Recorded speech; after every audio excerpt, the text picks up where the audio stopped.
unpack the real issues affecting the Tasman nations, this is Trans-Tasman Talk. Jointly produced by the Unshackled.net and rightminds.nz. Now here's Tim Willems in Australia and Dewey DeBoer in New Zealand. Hello and welcome to Trans-Tasman Talk for another week. It is Tuesday the 15th of October 2019 and it's 7 p.m. here in Melbourne. And it is 9 p.m. here in Auckland. And we are live on the Unshackled's YouTube channel, which, because it has over 7,000 subscribers, you can send through super chats throughout the evening to support the Unshackled. And Dewey, you're live on your channel as well. Yes, I am, and we're not quite at the level of subscribers to have super chats yet, but I will be monitoring the chat, and please do subscribe if you are watching. And we should also be broadcasting on the bfd.co.nz at some point this evening, so I'll be keeping an eye on that. Now, New Zealand, it was robbed of the Nobel Peace Prize. Has the media been saying, how dare they? It was a kind of a womp, womp, womp moment. And the media had to be a little bit quiet, of course, because the guy who won the Nobel Prize, of course, was the Ethiopian Prime Minister, who I think deserved it a whole lot more than either Jacinda or Greta. And because he's African, they've got to be a little bit more careful there. But there was one radio host in New Zealand on Newstalk ZB, Andrew Dickens, who pointed out the whole Peace Prize for Jacinda Ardern was basically fake news because the nominations close in February. And a lot of what people were saying Jacinda should have been nominated for had not happened yet at the time that Jacinda was nominated for this Peace Prize. But the processes and procedures don't matter. It's how people feel. That should be how this award is decided now. Yes, I did mention in a previous show that winning the Peace Prize is not necessarily a good thing because the Peace Prize has had a number of, I would say, unworthy recipients recently. But I think they're trying to get the quality of the prize back up, and it's no longer just about virtue signaling that you intend to bring peace to the world, but you actually need to be somebody who's done something to get the prize. It seems that the Nobel Laureate Committee, because they once in 2012, they gave the Peace Prize to the European Union, which has managed to basically destabilize the whole European continent by pressuring all the nations to accept all of these asylum seekers coming in from North Africa and the Middle East. And of course, the most famous was Barack Obama in 2008, just that he'd won it and he hadn't even taken office yet. Yes, and both of those, in hindsight, have been terrible. Because Obama ended up being the number one drone, remote executions via drone in terms of, the number of deaths of any president, and also, possibly, definitely throughout the whole world, definitely nobody wins the prize for killing people via remote drones, drone strikes. And the European Union has, is almost falling apart now. Obviously, hopefully Brexit goes through this month. But those are, in hindsight, not the wisest of recipients. So the winner was as you said, the Ethiopian Prime Minister Abiy Ahmed Ali, which I think it's quite ignorant and racist for nobody to know who he is until he won the Nobel Peace Prize, because he'd ended a 20-year border dispute between Ethiopia and its next door neighbor Ethiopia, and he also brokered deals with Sudan and South Sudan. He'd really brought things together, and as we know, Africa, there's civil wars going all the time, rebel groups going on all the time, trying to terrorize nations as well. So for a African leader to actually end and He's instituted also reforms as well at the governmental level. That is somebody who is worthy. Yes, I was going to add to the list of achievements you had that he's got female members on his cabinet, which is a rarity in that part of the world. He's freed thousands of political prisoners. He's lifted bans on opposition parties. And I believe in many ways he is instituting market reforms as well. So starting to shift away from a heavily Marxist-dominated economy. And it's all been in just his first year as prime minister. So he, whether these things will hold is going to remain to be seen. But he has definitely achieved a lot, in a very short time. Ichura, I believe, is the correct pronunciation. I was wondering if I didn't say anything because I thought maybe I was wrong, and because I struggle to pronounce some of these countries too. Well, I know my geography pretty well, which shows that even us, we did not know that there was this border dispute. We all know Ethiopia because, well, that was, if going back to 1985, the Live Aid concert, that was about the famine in Ethiopia, which of course all that money raised, it didn't really go to helping the starving people there. It all got siphoned off to various different groups, which showed us the first instances of Poverty Inc. And people don't know that it was not just a famine because as the Do They Know It's Christmas song said, nothing ever grows. It's because there was a communist government in place and wars going on all around. Famines don't just happen because there's no crops. No, that's right. And a lot of the food shortages that we see in a lot of places in Africa are not really due to a lack of food. Europe dumps huge amounts of food into Africa every single year, and the problem is getting it to the people who are starving, and that's a logistics problem that the local dictators and warlords get in the way of. And that's where the actual people are dying, not with Greta Thunberg's speech where she said due to climate change people are dying, and she didn't give any examples, no media followed up which people are dying. And it was interesting that Newsweek, a prestigious magazine, said she was snubbed of the Nobel because Norway, which is where the awards committee is based, it has oil production. Yes, they are one of the top oil producers in the world. And I actually wrote an article about that last week, because Norway is listed as having less CO2, less greenhouse gas emissions than New Zealand. And it's not just CO2, that includes methane. But that's because Norway produces so much oil and they export it, and that doesn't count towards their greenhouse gas emissions. Now, for those who don't know, the Nobel Peace Prize was set up by Alfred Nobel, and this is how dishonest the fake news is. People are saying, "Oh, he's the person that invented dynamite. Look how much of a destructive influence he is." But the reason he set up the award is because he regretted inventing dynamite. It was one of those moments where he was like, "My God, what have I created?" And so this was his later life guilt about creating an instrument of war, which most people, well, I think he's well known now for instituting the Nobel Peace Prize rather than inventing dynamite, though I think somebody else would have probably invented dynamite if he hadn't. Exactly. And dynamite has also done, amazing things in terms of opening up a lot of New Zealand as well, in terms of, blasting tunnels and building railways and so on. So everything has an application in war and peacetime usually, and it's not the invention that's the problem, but the way that people apply it. And it can also be used in mining as well.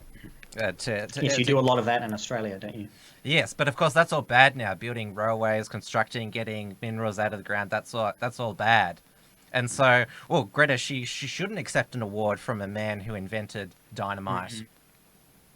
Yes. Well, maybe we can spin it that she was offered it in secret and had to decline it because, she didn't want to be associated with it. Just like she said the UN summit was also a failure because well, she said, "How dare you?" to them, which was a rebuke. And then while she was traveling later on, she said the whole thing was a waste of time. Basically, I don't have the exact quote from Greta in front of me, but it was along those lines as it being a total failure.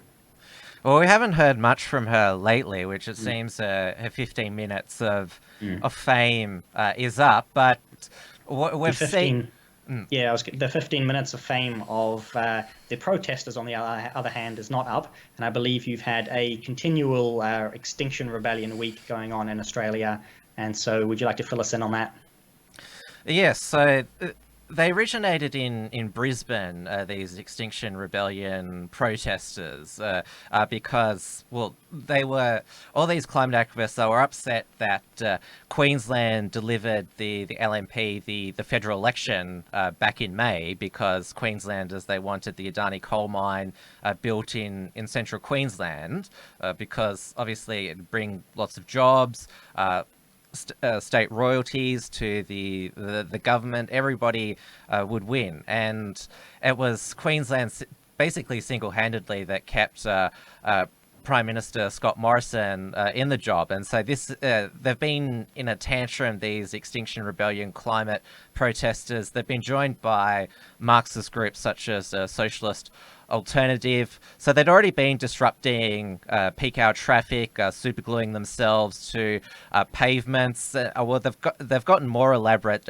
this week. They've suspended themselves from the top of bridges and down in near to the water, and they've also invented locking devices, so it takes emergency services hours and hours to set them free. And so the Queensland Labor Premier, Anastasia Palaszczuk, she'd announced before Rebellion Week that she was going to pass laws to introduce tougher penalties on these Extinction Rebellion we shouldn't call them protesters, disruptors. That's a bit of a term, because protest implies that it's peaceful.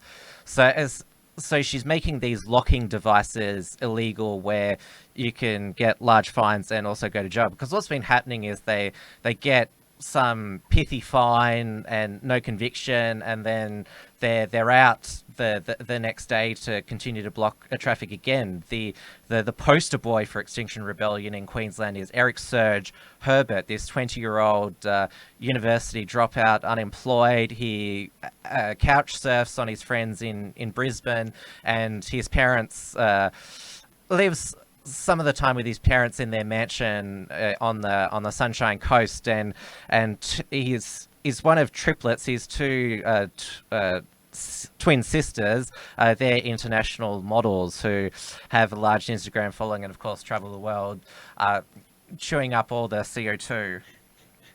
It reminds me a little bit of a similar story I read from Australia, where it was a vegan protester who protested farms, except for his own family farm.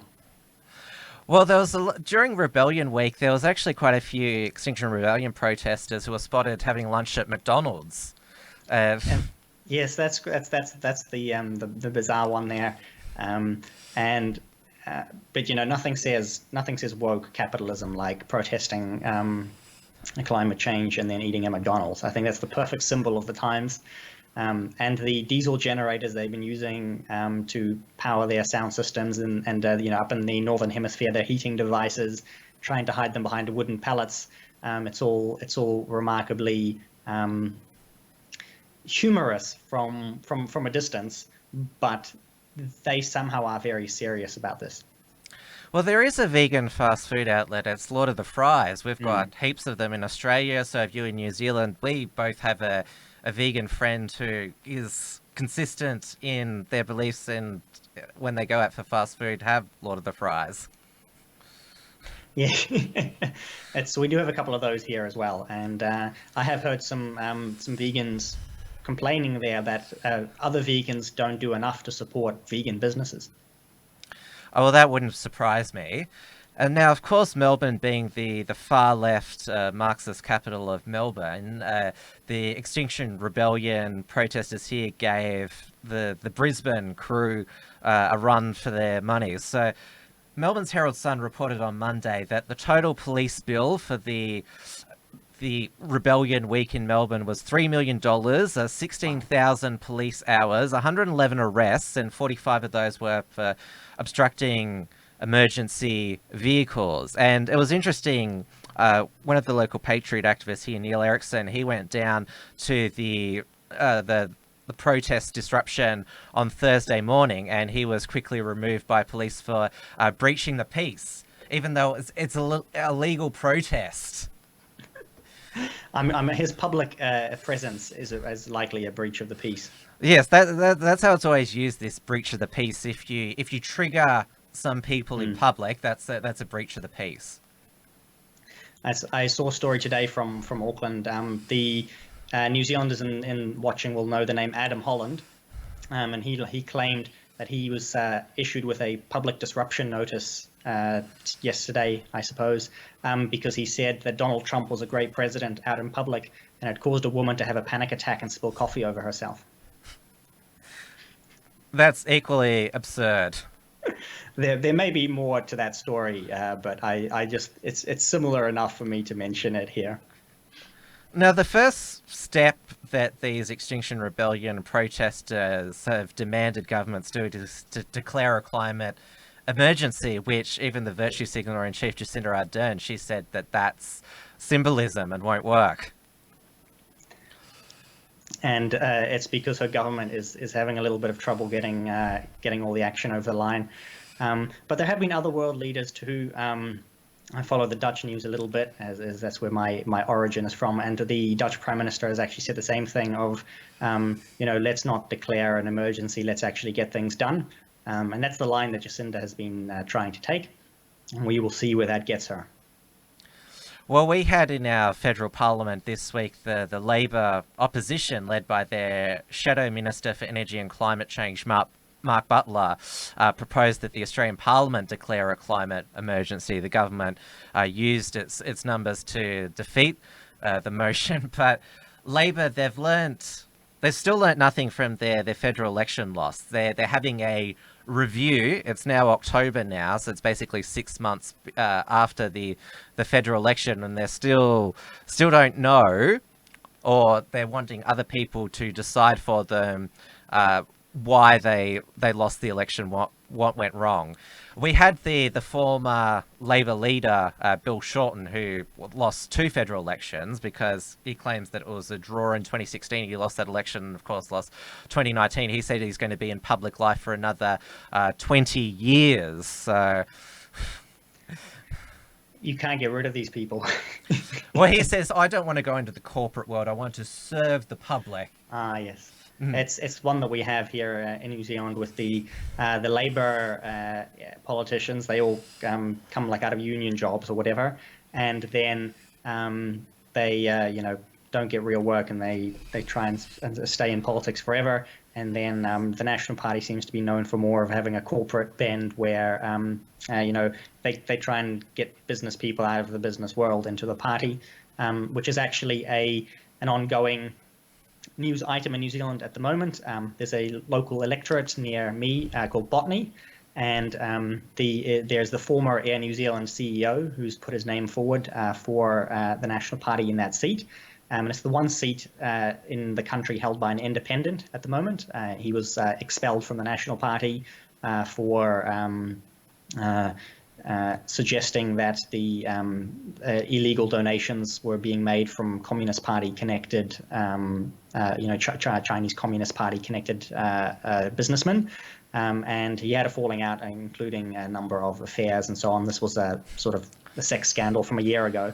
And that all came together, and he's running for that seat. And there's going to be a little bit of an interesting, I think the National Party will have an interesting primary season in that seat. He's not a real independent then. He still won it under the National Party banner, but it sounds like he told too much truth, and so the dirt file was released. Yeah, that's possibly what happened. It's a very dirty political situation there, and I'm very much looking forward to seeing how it gets resolved next year. even though we had the Extinction Rebellion protests this past week, which have had the effect of basically pissing off the public and made them less likely to support climate action, it was noted this week there's now our federal parliament has all these parliamentary friendship groups. There's all these obscure ones. For example, there's Parliamentary Friends of the ABC, our national broadcaster. But there's now Parliamentary Friends of Climate Action, and it's been noted that there's a number of coalition backbenchers who've joined this. Tim Wilson, Dave Sharma, Jason Falinsky, Katie Allen, Angie Bell, and Trent Zimmerman. They all have electorates which are in the inner city, which in a few election cycles could come under threat from Labor and the Greens. So that's raised a lot of eyebrows. And Rowan Dean, one of the presenters of Sky News Outsiders program, which is sort of the edgy right-wing show on a Sunday morning, did a monologue where he said, "How dare they join this group?" Very good. Yeah, our national party on the whole is on board with the on the sort of the climate change zero carbon bandwagon, especially the inner city ones. But there is a little bit of noise coming from the wings. Judith Collins, who is known as a potential challenger to Simon Bridges, she's been voicing a lot of opposition to the zero carbon bill. Even though the National Party's official position currently is that they support it, unless that's changed in the last couple of hours. And a few of the rural MPs have had to speak out a bit against the climate change and global warming. But on the whole, the discussion is incredibly subdued in Parliament, and it would be great to have someone shake that up a little bit. But yeah, if we get a bit more prominence out of Judith Collins in the National Party, we could see a little bit of a challenge to the climate change consensus or the political consensus. So you do have a few maverick MPs in the New Zealand Parliament. There are mavericks, yes, yeah. And a few, and sometimes the mavericks are more, blundering around. Shane Jones gets a mention on the show almost every time. He's New Zealand First MP, and after last week's indiscretion, which I need to remember exactly what it was. He threatened revenge against forestry workers who wouldn't vote for him. So he was sent on holiday. And he went to Vietnam, and he was pictured firing an AR-15 at a shooting range, which he voted to ban. And so he's been pulled in on that again to be told off, to not be, bringing the coalition into disrepute. Holiday. Well, it's the same as spend more time with the family, or the new one is I've got mental health issues. That's another excuse as well. The mental health and gardening leave. But while we're on the subject of New Zealand First, has there been any update on the leaking of the New Zealand First membership database? No, actually, I was very surprised to not have seen any prominent stories on that in the past week. There are some rumors of possible court action and so on, which is why I suspect there hasn't been that much noise, because it's shaping up for a legal fight, which will likely be less public. But I think this is a good switch into the local election results that we had here in New Zealand last week, because on the topic of scandals, another scandal we had was the Labour MP in Christchurch, councillor in Christchurch, who had certain indiscretions with young members of the LGBT community. Yes. He was actually voted out of office. Did they have a Christchurch election there as well? Yeah, so all of the local wards, all of the local councils throughout the country had local elections. It wasn't just Auckland. The in Christchurch, the two changes that I'm aware of anyway were that that councillor is gone, and actually they've got a more conservative person on one of the local boards now, because one of the imams of the Al Noor Mosque ran for the local board, and he was actually elected. So they've gotten rid of the the dodgy, gay, weird guy, and he's been replaced. Well, not been replaced, but at a lower level, we have some upcoming conservative Muslims coming to bring a bit more of a right-wing shift onto the council, perhaps. So that's a good development for you. I don't really know at this point. The guy himself seems like a nice guy, and we'll see how this further develops. I haven't actually seen. I haven't had the chance to go through all of the results because and this is news for some of the Australian audience, perhaps. The only parties that really contend the local elections are the Labor Party and the Greens a little bit. So almost everyone who runs as an independent or on a very local ticket. So it's incredibly hard to know who's a right-wing candidate and who's a left-wing candidate unless you have a lot of inside knowledge. The Wellington Council was mostly Labor, and they have been a lot of them have been replaced. So the Labor mayor was defeated. And when Jacinda was asked about this, she said, no, Justin Lester wasn't a Labor Party candidate. He ran as an independent. So he basically got disowned by his prime minister. She had to later make an apology and correct herself that he did indeed run as a Labor candidate. But the one who replaced him is not necessarily a right-wing candidate, just somebody who's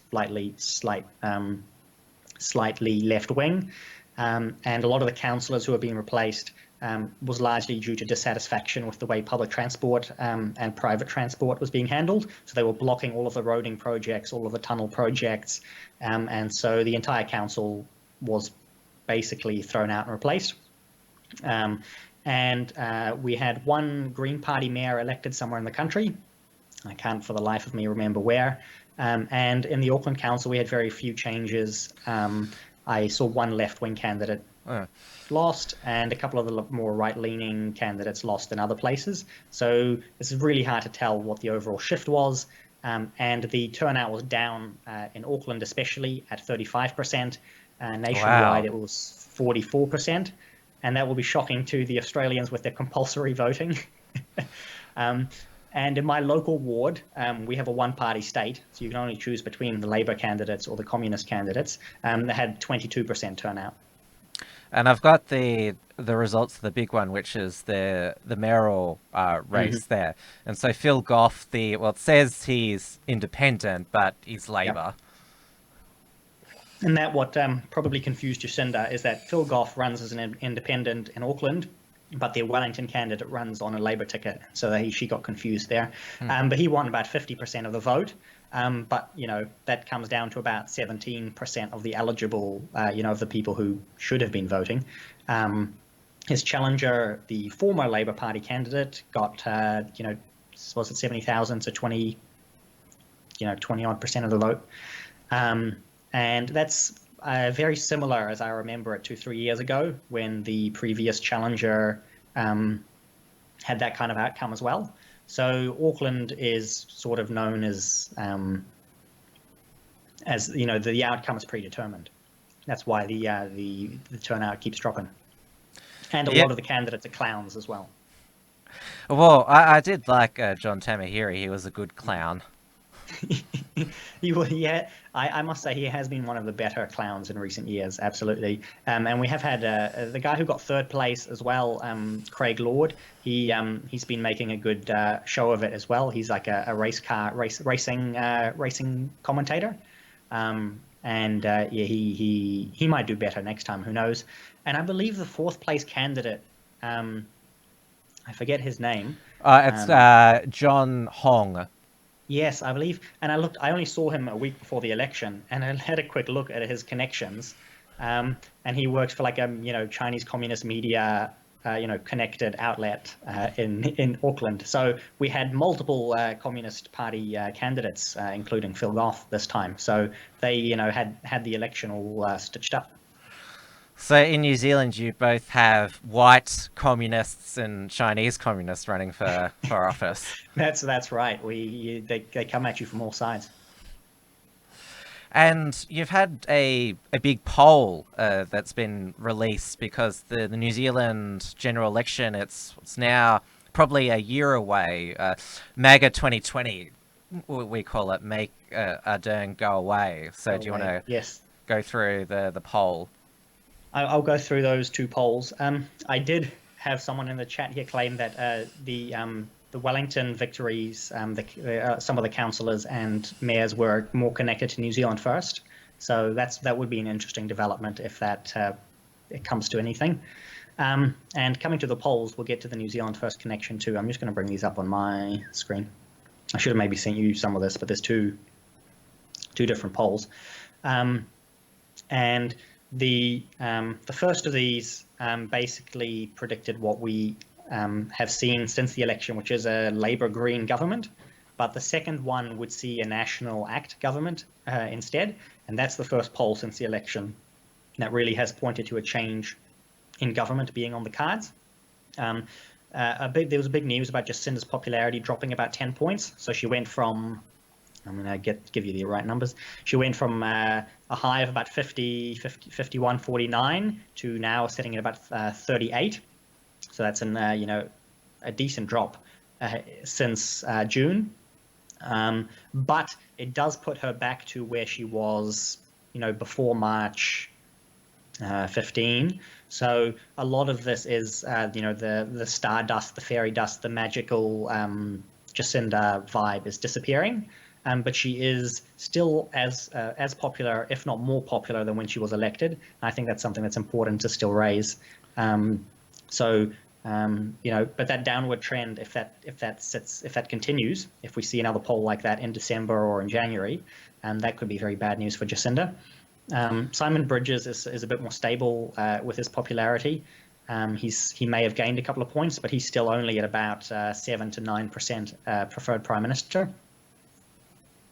We should give our viewers in Australia a bit of background that Jacinda Ardern, she came into the Labor leadership 2 months before the election, because the previous leader, Andrew Little, their Labor, they were polling at basically half of National. And 20%. Yes. And so he saw the writing on the wall, and she was basically the only one with charisma. Yes, and she probably is still the only one with charisma in the Labour Party, so she's not going to go anywhere on that regard. So the polls seem to have the National Party at about about 44 to 47%, which is pretty similar to where they've been polling in sort of mid-40s for a long time. The Labour Party now is again polling down in the low 40s, 42%. New Zealand First has seen perhaps a bit of a boost even. They're polling at about 4%, which is about normal for New Zealand First at this time during an election cycle. And they often get a bump coming up to the election. Winston Peters is a great campaigner. You can say many things about him, but he does manage to convince people to vote for him when it comes down to the wire. So it's not necessarily bad news for New Zealand First to be sitting at 4%, which is just below the threshold. The Greens are comfortably up at about 6 or 7, but they tend to do worse on election day. So those numbers are not necessarily good for the Greens. And I think every other minor party should be kind of disappointed by their result here, because the ACT Party is polling it between 1.5%. 1 to 1.5% now, which would give them 1 to 2 MPs, and possibly just push National over the line if these kind of numbers hold up to election day. But with all of the press they've been getting, all of the media, all of the work that they've been doing out there in public, David Seymour's tours, I think that this is not looking good for them necessarily. Even the New Conservative Party has been completely excluded from the polls, even though behind the scenes it's being said they're, again, similarly stable at 1%. The Opportunities Party is another minor party that was founded last election. They're sort of like a radical centrist, left-wing nationalist. I interviewed their deputy leader at the time. His name escapes me. He may be the leader. Was Jeff Simmons? Yes. I got an email. He's the leader now. Oh, he's the leader now, yes. It was founded by one of your eccentric... Is he millionaire or billionaire? I think millionaire, but he may be very insulted if I get that wrong. Yeah, what's his name? Gareth Morgan. Yeah. Mm-hmm. And yeah, the Conservative Party, now the New Conservative Party, was initially founded by a local millionaire as well, who has since. So both of them have lost very high-profile leaders, and they get no media coverage. They got no money. They've got nobody famous. But they're both still sitting at that 1% mark, which is on par with the ACT Party, which is actually in Parliament. So I think that's both good and bad, worrying for all of those groups. And the race-based Maori Party is also polling at 1%. And they try and win one of the race-based seats rather than get the popular vote. But yeah, similarly, you've got a lot of these small groups polling in at that 1% mark, which is nowhere near enough to really make a big difference.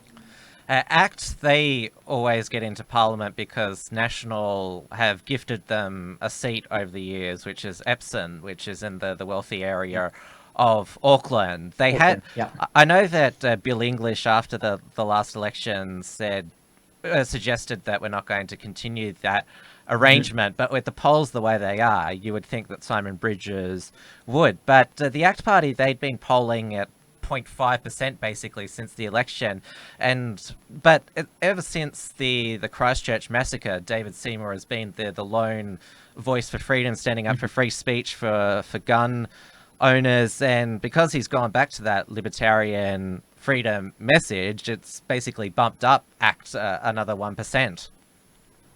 Yeah, that it has. The struggle that people have is I suppose the branding. The ACT Party is a very damaged brand, and they're very socially liberal, very they call the libertarian, sort of the SJW libertarians are very much attracted to the ACT Party, and so you need to have a really socially left-leaning stance. You need to be really much in favor of euthanasia and abortion, but not really into weed that much, and so you've got that. These big issues that social conservatives would have to cross, who are really into the freedom of speech and firearms, and that's where the New Conservative Party does strongly as well, which is why I think you're seeing them poll similarly. But it's interesting that there's not enough clout behind either of the brands to really pull in any more of that in the big polls, and I think that's something they're really going to have to look at over the next year. We'll see if they manage to pull back through anything. Anything big. Otherwise, we're basically looking at having very possibly the National Party govern alone, or they'd have to replace their leadership and make a deal with Winston Peters, or we're going to have Labour and the Greens. Those are kind of the only options that the current line of polling gives us, and the current polling trends only give us that kind of an image as well. Now, I've just noticed I'm not sure if he's in your live chat. I'll just bring it up again. But we have I've identified this commenter as the medicine man. I'm not sure if you remember him in both our comments. I do remember. Yes. His YouTube account, imagine my shock, has just been nuked. It comes up, it says, "This video has been removed for violating YouTube's policy on hate speech." So I remember being surprised that his channel was still up after the last show, but they've got him now. They did. They must be listening. Yes. They must be listening to us. Medicine Man, I think a few more people heard your message, and so... Uh-oh. Now, yeah. Oh, you go. Yes, no. So I was just looking at the next thing, and we're going to go back to Australia for our next item, I believe.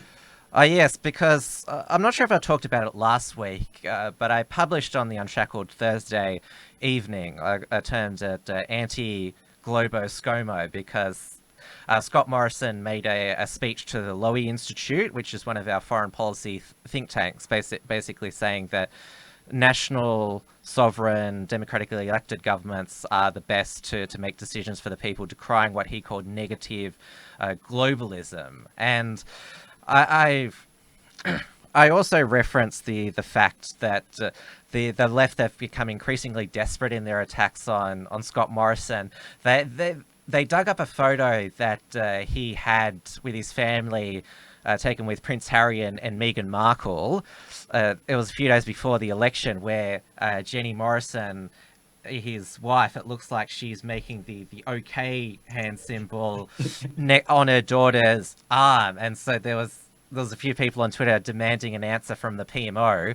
Thankfully, there was no mainstream media outlet who was silly enough to write a story on it. They were all sort of suggesting, oh, is it because Meghan Markle, she's half African American, that Jenny Morrison I don't know why Jenny Morrison was making that, but had a hand like that, but I'm sure that it was unintentional, but the Liberal Party, it was posted on the Liberal Party's official Twitter account, and to their credit, they didn't take it down. So that was a BS scandal. They've also been after Scott Morrison over his friendship with Hillsong pastor Brian Houston. He still won't answer the question of whether he wanted him invited to the White House state dinner, because a leak from the White House suggested his invitation was vetoed, and Scott Morrison he's refused to answer the question. Basically, this is controversial because Brian Houston's father, before he died, he was the founder of the Hillsong Church. Frank Houston, he had allegations of child sexual abuse levied against him, and the Royal Commission into Institutional Sexual Abuse said that Brian Houston didn't report it to the police quick enough, but there was a whole bunch of other people in Hillsong Church who didn't do that as well, and it was his father as well. I mean, he's the son. It's sort of, he's in a bit of a difficult position, and then he shouldn't be. Yeah. So that, they you shouldn't be holding the son responsible for any possible sins of his father. But the left seems to not have any sort of statute of limitations in terms of how far back they like to go to write people off. And they've also attacked one of Scott Morrison's old family friends, because he has a Twitter account, Burn Spy 34, I think it is, which tweets about the QAnon conspiracy theory. I'm not sure what you know of that. Like QAnon, I have heard of QAnon, but I haven't really followed it very closely at all. Yeah, so it alleges that Donald Trump, he is engaged in a battle against the deep state, but deep state is involved in global... They see hidden codes and things inside of things that are going on, right? With Trump's battle. Yeah, and that they also run the deep state global pedophile ring. Well, I think with Epstein and the fact that after his suicide, we haven't heard anything since, and here's Madame Ghislaine Maxwell. She's still a free woman, jet-setting around. You can't blame people for thinking that as well. But it was The Guardian that attacked him over that. And now the latest thing that they're attacking Scott Morrison for is he drank a beer at the rugby league in Fiji. Let's have a look at this damaging photo. He isn't just like, he's not just having a sip of it. He's basically, I've just got a water here. He's not like taking a sip like this. He's really going for it. Yeah, he's like back throwing it back like that, and you sort of wonder at the end, how when people down it like that, they squeeze the can. Yeah. So this was at the ANZ National Stadium in Fiji. He was actually sitting next to the Fijian Prime Minister, Frank Bainimarama, who the Australian lefties they've been quite sympathetic to, this Prime Minister who came to power through a military coup, because he decried Scott Morrison for not doing enough about climate change in the Pacific Islands. So it's funny they're taking the side of, he's been allegedly been democratically elected now, Frank Bainimarama, but they think that he's the good guy there, and Scott Morrison's just being an Aussie slob in Fiji drinking a beer. You got to relax when you go to Fiji. That's the only way. And the allegedly democratically elected line there, I think that's perfect for Fiji. Whenever we get any criticism from Fiji, of course, the response is always that. who are they to talk?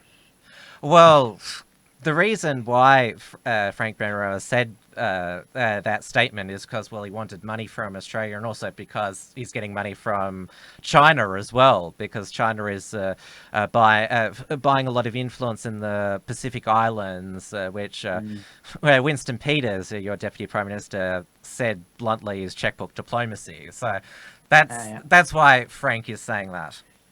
And Winston Peters knows all about checkbook diplomacy too, because he managed to get $1 billion boost to his foreign aid budget to, counter the Chinese checkbook diplomacy with a checkbook of his own. Well, we gave, I think, a few $100 million to fight climate change in the Pacific Islands, which it was decried by climate skeptics at home. And I was sort of like, it's not really to fight climate change. That's just basically buying some influence. That's the label. That's the label they put on it. But it's all about who can throw the most money at them.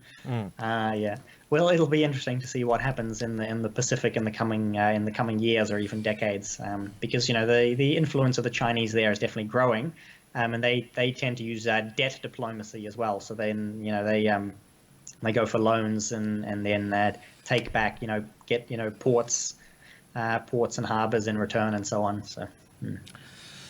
It was widely reported and condemned that in Melbourne, one of our local police stations at Box Hill, which is a ethnically Chinese hub, they raised the Chinese Communist flag at the Box Hill police station on the 70th anniversary of the founding of the People's Republic of China, which, well, it's not just the fact that it's a foreign flag, but it's that a totalitarian dictatorship. And the local police said, we didn't just do it this year, we've done it for the past 5 years, which that apparently makes it okay. But it was revealed after that, I've told you about the Liberal MP for Chisholm, which takes in Box Hill, the ethnic Chinese Gladys Liu, who she's been a member of a lot of Chinese Communist Party linked community groups, and she gave a train wreck interview to Sky News Conservative host Andrew Bolt about a month ago,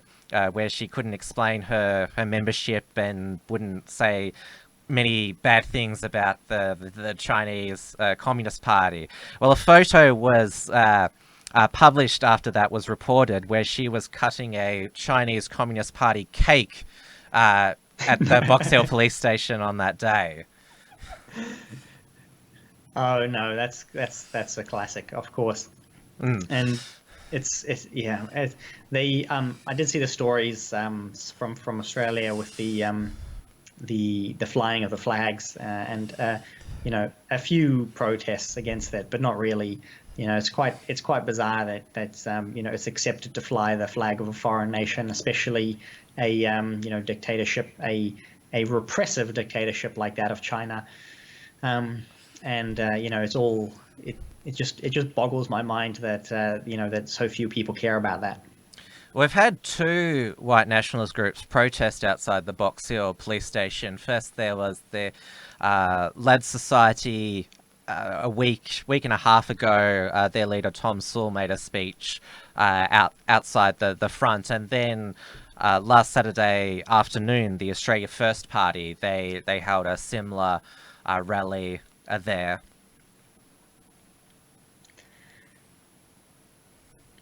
Oh, sorry. Go for it.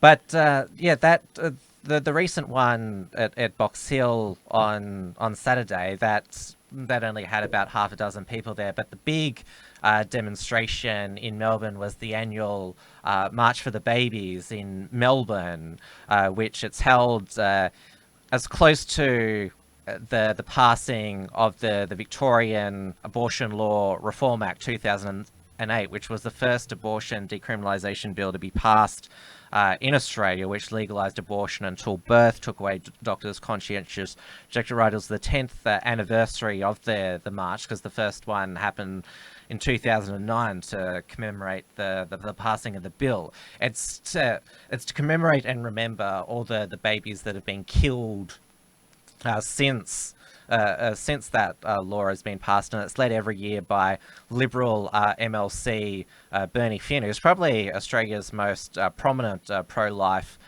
politician. So he leads the march every year. He's the MC. And of course, there was a counter protest. It was attended by members of the Victorian Socialist Alternative, the Reason Party. There was also the Yelling at Racist Dogs. It's interesting that they didn't go to Box Hill, where there was actual white nationalists there. They chose to yell at women, families, and children. Though they did change their name for the day, Yelling at Religious Dogma. Though their tough-talking leader, Tom Tanuki, wasn't there. He hasn't made a public appearance after he and his girlfriend had an encounter with a patriot in their local area, which didn't end well. So he's just been basically a Facebook activist since then. But a keyboard warrior. Yeah, so Victoria Police kept them all at bay, and there were also private security there. The Men in Black, as I called them, they made sure that all the marchers were safe. Oh, there was also an appearance by Melbourne's most prominent Marxist, Ros Ward. She was the designer of the Safe Schools LGBT program. She eventually got fired from La Trobe University, and to my knowledge, she's now a student at RMIT, running for student elections there. It was funny, she said that it was fascists at the march who support genocide, and it's sort of like, we're marching against a genocide of the unborn. What on earth are you talking about? And what did you have a higher turnout, year on year at the March for Babies as well? Well, there was the estimates from the organisers are around 3,500 to 4,000. It was when I noticed that the marchers, because we went the long way through the Melbourne CBD, when I noticed that the marchers turned the corner, you could see people after people. And I'd say at the counter protest there was about 100. They're probably, most of them being exhausted after a week of Extinction Rebellion protest. There was actually, they held a nudie run, the Extinction Rebellion protesters, on the Saturday, but that was up in Fitzroy in the morning, so thankfully it didn't interrupt the family-friendly atmosphere.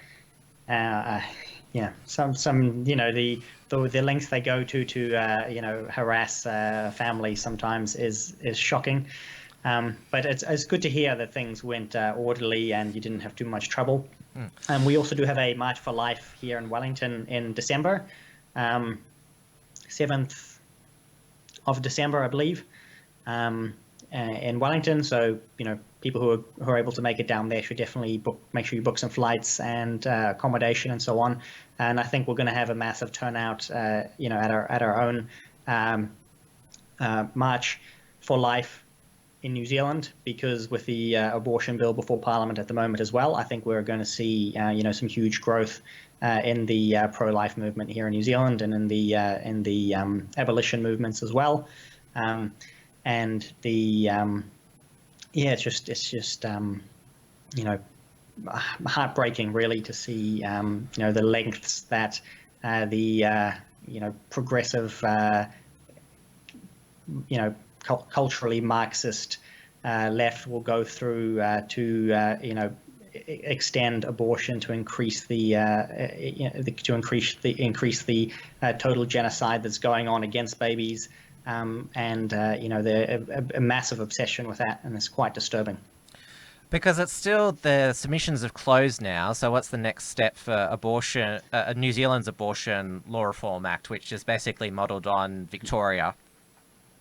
So they're listening to oral submissions at the moment. So they were in Wellington today. Over the past week, they've been to Christchurch and to Auckland, but they've rejected over 90%, I believe, or perhaps just close to that, of the people who wanted to speak to the committee. They received a record number of submissions in a very short amount of time, but they will basically go through the formalities here and then just plow through with the second reading and then the third reading. And I'm not actually sure when those are scheduled, but it has been announced they want to get that out of the way before the election, and likely as quickly as possible, to make sure that the more conservative, socially conservative voter bases that the Labour Party has will forget and move on. And that's what they tried in New South Wales with their abortion decriminalisation bills. No, less than, or basically 6 months after the state election, where abortion wasn't mentioned once, they tried to ram it through, but it didn't turn out the way that they intended, with a pro-life movement being born overnight, and successful amendments were able to be made to better protect the unborn. There was also a March for Life in Brisbane on the same day, because the Queensland Labor government up there, they passed a similar Victorian inspired abortion law reform act. And also on top of these, there's also exclusion zones around abortion clinics now, 150 meters, which means you can't have sidewalk counsellors there to offer the alternative view to women going into the clinic, that you don't have to have an abortion. There's a better way. And that's the same thing that they're doing here in New Zealand as well. The safe zones, or safe holy zones, as I call them, where they I believe 150 meters, and they say, some sort of international standard. Perhaps there are some United Nations declaration on the number of meters, exclusion zones they need to have around abortion clinics, because that seems to be the standard that they're passing all over the place. And it will be interesting to see if those come into play and how they're enforced in New Zealand. And definitely would be interested in testing the testing the seriousness, how the length that they go to protect those. Will be interesting to test the edges of that. Well, it's so, with the marches in Melbourne and Brisbane, it's been up to the alternative media here to basically give either honest coverage or any coverage at all, because the March for Life in Brisbane, I could find no mainstream media reports on that at all. Well, there were two reports in the Melbourne press. There was on Channel 9 News, but it was about the clash between pro-life and pro-choice activists, about the conflict. Yeah, we're likely going to see the same thing in December. That would be a good prediction to make. And I'm going to try and make it down to the Wellington one if I can. My wife is expecting to give birth at around that time, perhaps a week before, so I'm not sure if I'll be able to make it. But we definitely would. I'm going to see if I can get someone to provide some coverage of that for us as well, because we'll see the exact same thing with mainstream media. Will not be giving any coverage of it whatsoever. We did see a story appear in our Herald Sun last night about far-right extremists at the march. It mentioned people like Avi Yemeni, the Proud Boys, Dia Beltran, even mother of 13, Kathy Clubb. She was mentioned as part of these far-right extremists. One of the nicest ladies and loving mothers I've ever met. I'm slightly disappointed that you didn't make the list of far-right extremists, Tim. No, I wasn't mentioned, even though we at the Unshackled and on my Wilmsfront program provided extensive coverage of the march. I did a report on the Saturday night. My Wilmsfront on Sunday night was dedicated to the march, where I played my interviews and highlights, and I'm slowly uploading all of those to the Unshackled main channel, where we're broadcasting from now. So we've got plenty of coverage from the march. I've started posting it on the Unshackled main channel today, so make sure that after you finish watching this, you check that out, and I'll slowly get it all out throughout the week. Awesome, good work, Tim. And unless you've got any other items, I don't know if people have heard my voice sound a little different today, but I've been a little bit sick and losing my voice slightly at the moment. So I'm keen to say good night. Thank you all for watching and so on. So please do head on over to the Unshackled, like Tim has said. You can find all of my stuff on rightminds.nz and also on the bfd.co.nz. And we are back here every Tuesday at 9 p.m. Auckland time. And 7 p.m. Melbourne time. Now, I noticed a lot of people in the Unshackled YouTube chat.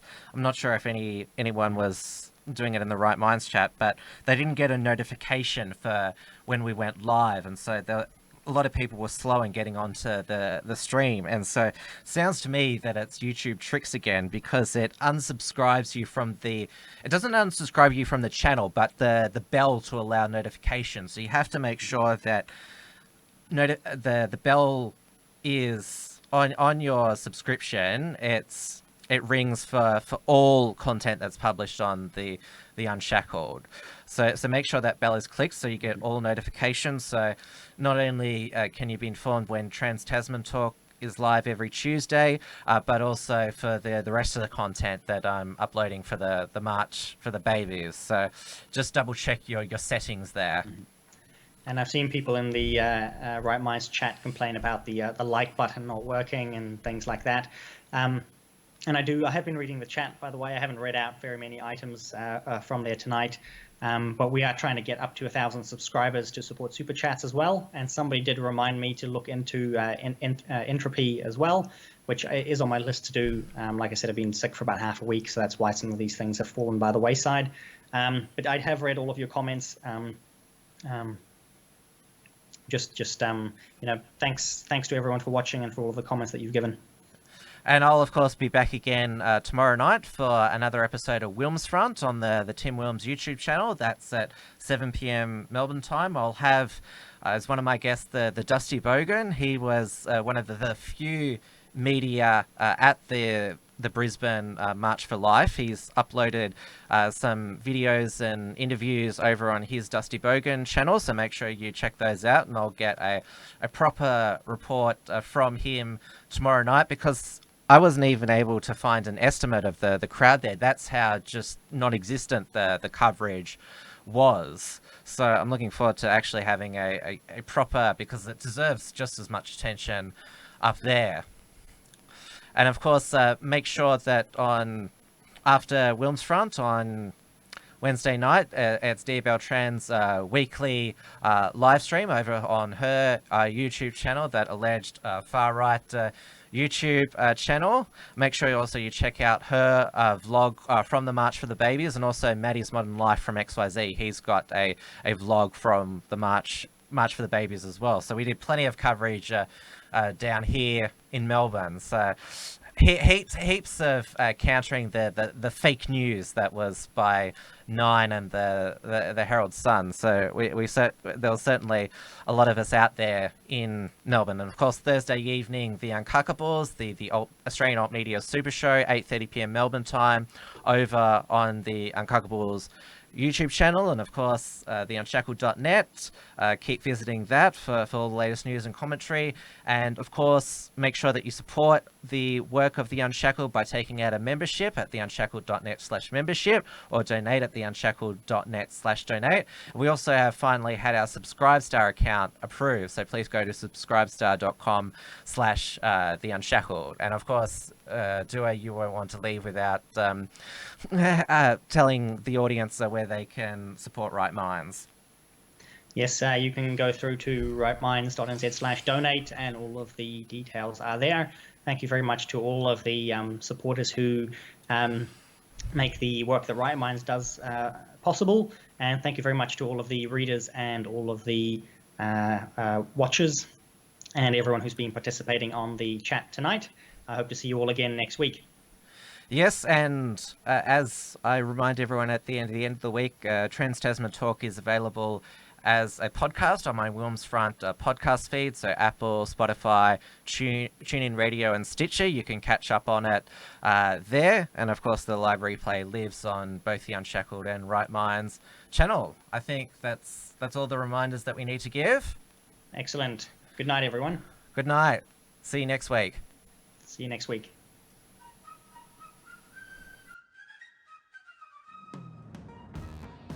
Thanks for tuning in to this week's edition of Trans-Tasman Talk. To keep up with the latest real news and analysis from the Tasman nations, visit theunshackled.net and rightminds.nz.